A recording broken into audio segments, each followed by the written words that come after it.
জীবনে কিন্তু সবকিছুর পাশাপাশি কিন্তু একটু ঘোরাঘুরি করা প্রয়োজন। হেই গাইস, আসসালামু আলাইকুম। কি অবস্থা, সবাই কেমন আছো? সকাল সকাল কিন্তু সুন্দরভাবে সাজুগুজু করে ভার্সিটিতে চলে আসলাম।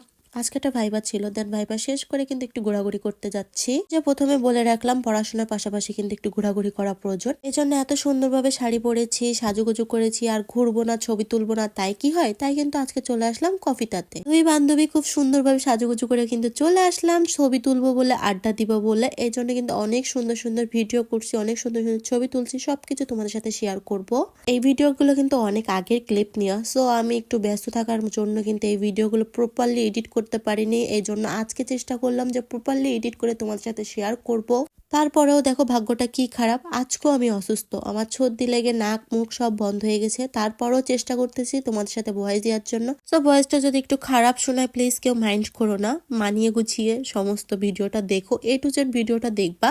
আর যদি ভিডিও ভালো লেগে থাকে অবশ্যই লাভ লাইক দিয়ে শেয়ার করবা। আরেকটা কথা, এখনো যারা পেজটা ফলো করোনি তাড়াতাড়ি ফলোটা করে দাও। যাই হোক, এখানে কিন্তু আবার কেউ ভাইবো না যে আপু আপনি এত পড়াশোনা করেন, এত পড়াশোনা করেন, তা তো জানতাম না। জাস্ট এটা কিন্তু ভিডিও করার জন্য এইভাবে পড়াশোনাটা করতেছি, সো তোমরা আবার কেউ আমার নজর দিও না। আবার অনেকে আছে ভাবতে পারো এটা আমার বয়ফ্রেন্ড, বাট এটা কিন্তু আমার বয়ফ্রেন্ড না, এটা আমার জাস্ট একটা ফ্রেন্ড। সো তোমরা অনেকেই আছো নেগেটিভ মাইন্ডের, তোমরা আবার বলতে পারো যে আপু আপনি বয়ফ্রেন্ডের সাথে ঘুরতে গেছেন। সো এটা ক্লিয়ার করে দিলাম, আমার পিছনে কাটি করার জন্য তো মানুষের অভাব নাই, সো কাটি করতেই পারো। এজন্য তোমাদের আগে থেকে সাবধান করে দিচ্ছি যে এই ধরনের মন্তব্য না করলেও চলবে। সো আমাদের দুইজনকে কেমন লাগছে অবশ্যই কমেন্ট করে যাবা। কিন্তু আজকে কিন্তু ভাইবা দিয়ে আসছি, ভাইবা কিন্তু অত বেশি ভালো হয়নি, তারপরেও দেখছো আমাদের মুখে কি পরিমাণ হাসি।